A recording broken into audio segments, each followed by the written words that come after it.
So while everybody experiences writing differently, and they have their own styles, and they have their own pressures and strengths, one of the universal issues that people have with writing that often creates difficulty is editing your own work. And there are a lot of reasons for that. Sometimes you don't have enough space to distance yourself from your own work to be able to see it objectively. And sometimes that space is created by time, and sometimes it's actually created by physical space and the way that you're mentally approaching the work that you've written.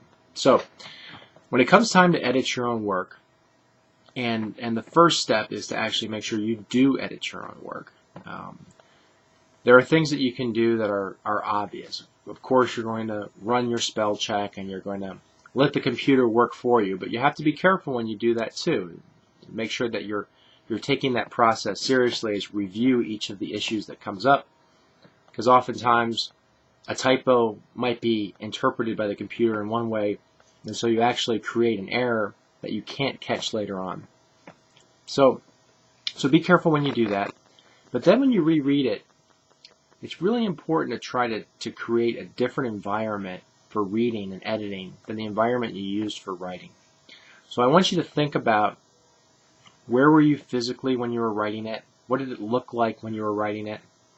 For example, if you're going to do your writing and your editing on your computer, which is what I do, sometimes there's a simple trick like just changing the format of the pages themselves in your Word document. So maybe you wrote it, and I'm sure that most of you did, with all of the writing on a single page, or perhaps you can change it to a two-page view just to give you a slightly different perspective on how things are flowing together. If you wrote it in your office, then try to edit it at home, or find a different place within your home to do your editing, just to change the context a little bit. And if at all possible, and I know this is the difficult one to do, but try to create a little bit of time. See if you can write it, put it down, come back to it after some significant time has passed so you can try to look at it fresh. And of course, the last thing to do is to slow down.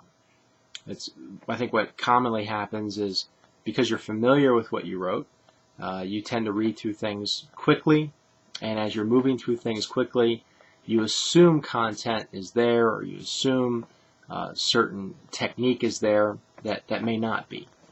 So by slowing down and really trying to take a reader's voice in mind as you look through the paper, you'll probably find issues of flow and transition and that you wouldn't have necessarily recognized if you'd moved through it quickly.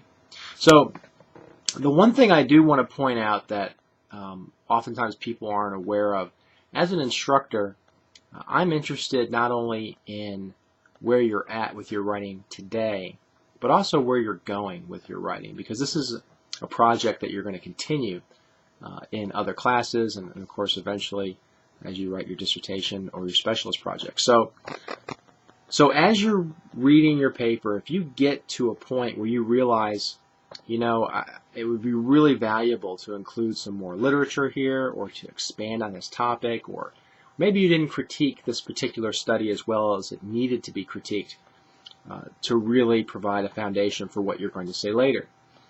Well, that's fine. The important thing is that you recognize that, and in your own edits, I encourage you to make a notation. Use the comment section off to the margin by inserting a comment, or some people insert something in brackets in red that just provides the explanation of what it is that you know you're going to have to do next there. That signals to your peer review reader and to me that you understand what's missing there, and that's something that you just didn't have time to get to at this particular point in your writing. And that really helps us, because it also helps the readers get a sense of what the big picture is going to look like. And we don't have to spend that much time focusing on that when we're providing our reviews of your work and trying to help you move to the next step. So don't feel like you need to simply hide those things. Be very open about what's missing and about what you're going to do next. It serves as a signal to us, but also a signal to you, so that you don't have to come up with that idea again the next time you're reading your work. Remember, it's a living, breathing document. It's going to change quite a bit in the very near future.